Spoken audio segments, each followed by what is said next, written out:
Justin Trudeau's political career may be coming to an end, but is he going to take the entire Liberal Party with him?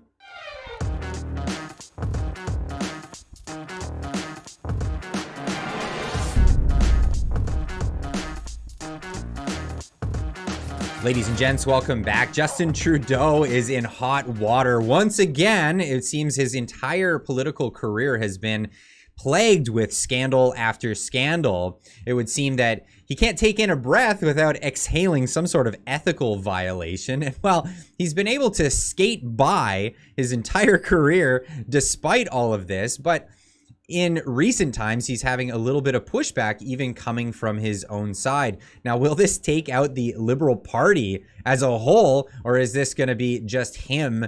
And is this the end of his reign as, well, Prime Minister of Canada? Trudeau imperils his career with continued bad judgment coming from a very unusual source here, the Toronto Star. Yes, that's right. You're not going to see an article like this in any previous time from this publication. No. But hey, unusual sources, welcome, absolutely. They're actually coming to their senses over this whole situation. Prime Minister Justin Trudeau has consistently shown poor judgment from his blackface performances in his youth. Remember, that was the 1990s, not the 1950s. This is gross, absolutely. To believing that no one could object to his using the Aga Khan's helicopter to take his family to a private island, to his decisions to duck a public inquiry on unacceptable interference with the lives of Canadians and democracy by the egregious Chinese Communist Party. Well, I would also add in the whole scandal with demonizing half the population, or an entire margin of the population, who just happened to disagree with him on a public health policy. Now, that's obviously left out of this article because of, well, guess what? The publisher of the article, absolutely. But here we are. Friends and advisors often try to warn him off of his more bizarre failures of judgment, but fail too often. Having gotten away with his staggering lack of responsibility so often, he thinks he will get away with it one more time. I'm doubtful. There are perhaps 4 escalating reasons why this time may be different. Well, perhaps the fact that, well, CSIS, people within the CSIS organization actually broke rank, and they went forward to the media to give this information out that he wouldn't act upon. And that was the whole premise of why we're having this investigation in the first place, and why he hired a family friend to investigate it. And of course, yesterday we found out that, well, we're not going to get an investigation, not public anyway. It's going to be super secret. And well, including, they're entrapping other politicians to join in this investigation so that they can be sworn to secrecy and never tell a soul about what they hear in it. First, his foolish decision to choose David Johnston. Johnston is not qualified for virtue of this character, as our hooligan of an opposition leader likes to bellow. Of course, referring to Pierre Poilievre. If you're not used to reading this type of language, it's because you don't read dribble from the Toronto Star. That's absolutely where we are. But yeah, here we go. And obviously criticizing, and I mean, I could leave a link in the description down below, because I'm just going to end up paraphrasing half of this article anyway. This is essentially the Toronto Star saying that they disagree with what's been going on as of late, because this is just something you cannot dodge. They're criticizing the choice of a family friend, as Pierre Poilievre has been calling it, his ski buddy. Someone who is actually a family friend and has been shown, even though he's denying it. There's all kinds of photographs and imagery of the two of them together enjoying times with family vacations and whatnot. But yeah, David Johnston, the special rapporteur that they hired, obviously being criticized here in this article here. Leader and defender of Canadian academic, bureaucratic, and political institutions would find it impossible to propose a way out of our China mess that was certain to impugn the competence and complacency of the entire Canadian system of government. His choice was always going to mean be a means of saving the reputations of people and agencies involved. Yeah, anyway, they go on to many other reasons in this article for why Justin is basically seeing the end of his career here. Fourth, he has fallen for a strategic blunder that Johnson has set for him. Johnson has had little experience of determined and well-armed critics shooting back. He and his client are now in for a serious surprise.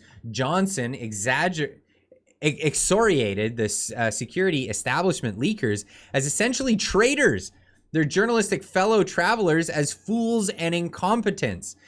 So now the most powerful media institutions in the land will take their licking in silence and sullenly retreat. The patriotic Canadians who put their careers on the line to warn the nation that its security was being treated by incompetent officials, and complacent politicians will accept their condemnation of their courage quietly. So this is a damnation from journalists, obviously, that care about the industry of journalism. They care about the integrity of journalism, despite not always having integrity themselves, but that's my opinion.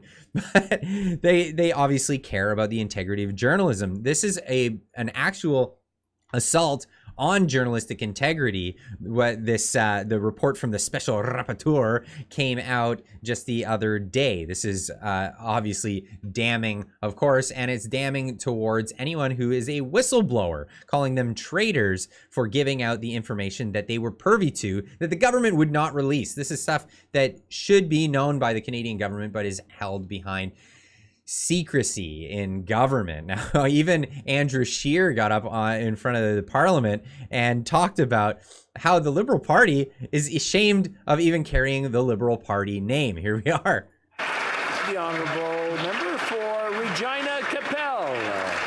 What's in a name? Well, let's ask provincial Liberal parties. You would think that having the same party name as the federal governing party would be an advantage, but clearly it's not. Provincial Liberals, suffering from the brand damage that this Prime Minister is doing, are barge pulling away from the PM's party name. The Saskatchewan Liberal Party had a long history in my province. In fact, 6 out of 7 of our first premiers were Liberal. But the PM has destroyed the party's name so badly, the Sask Liberals just voted to end their embarrassment and stop calling themselves Liberal altogether. They don't even have a name for the new party. They would rather be called the No-Name Party than have any association with this Prime Minister. Liberals in BC made recently the same decision, realizing that to win elections, they can't have any association with this disastrous PM either. And I'm told the Alberta Liberal Provincial Caucus was considering doing the same thing until they realized they didn't exist. It's no surprise. After decimating Canada's energy sector, dividing Canadians in 40-year highs in inflation, it's no wonder nobody wants to be associated with him. Absolutely. So it doesn't take a Toronto Star article to tell you how horribly the Liberals have been doing their job, especially on a federal level. We all have a bunch of new taxes that we have to pay, but they don't like to call them taxes. They'll just call them, contributions, say your EI or your CPP contributions, your Canadian pension plan and unemployment or employment insurance, they like to call it, because that sounds better, as well as a new contribution you're giving to the environment in the form of a second carbon tax on top of the carbon tax that went up also this year. You're also paying more federally in alcohol taxes as of April 1st. There's a bunch of new ones that you're paying for. And let's not forget about the absolutely worst one of all, the inflation tax. And that's when the government spends money that they don't have and putting more money into the marketplace. Now, all of this can be stopped by one man. Yes, this is a real picture. This is Jagmeet Singh of the third party, the Lefter Party, the NDP. Yes, this is a real picture of him twirling his mustache like a cartoon villain, of course. But he is the only thing that is standing between Canadians and real governance. This is the one man that could put an opposition to Trudeau in the form of a non-confidence vote that would put us into another election, something that Canada is desperately calling for, and Pierre Poilievre puts it bluntly right here. Well, It's up to Jagmeet Singh, isn't it? Is Jagmeet Singh going to stay in his coalition with Justin Trudeau and help him cover up this latest scandal? Singh has helped Trudeau raise carbon taxes, release repeat violent criminals, cause the housing bubble. Is Singh going to help Trudeau cover up the interference of a hostile foreign dictatorship in our elections? He's Justin Trudeau's assistant in this cover-up. If Jagmeet Singh decides for once to do his job and work for Canadians instead of working for Justin Trudeau, then Parliament can force Trudeau to hold a full public inquiry. Absolutely. So, or just call for an election, which we could vote in somebody who will call for a full public inquiry into what has happened with China and our government. We won't know until we have that go forward. But I put this out there. Trust is earned. Absolutely, trust is earned. Our government can't be trusted. We must all call on Jagmeet Singh to do the right thing and vote no confidence. No confidence. Jagmeet Singh, trust is earned. But hey, I'll leave this one with you guys. Put that out on your social media. Jagmeet Singh, trust is earned. We need a vote of no confidence because we have no confidence in our government. If this is the level of transparency that we're going to have moving forward, is just more and more secrecy. And, well, we're never going to know as long as we have a liberal government. Anyway, leave a comment in the comment section down below. Let me know what you think about all of this that we talked about in this episode, and we'll see you in the next one. Keep on trucking.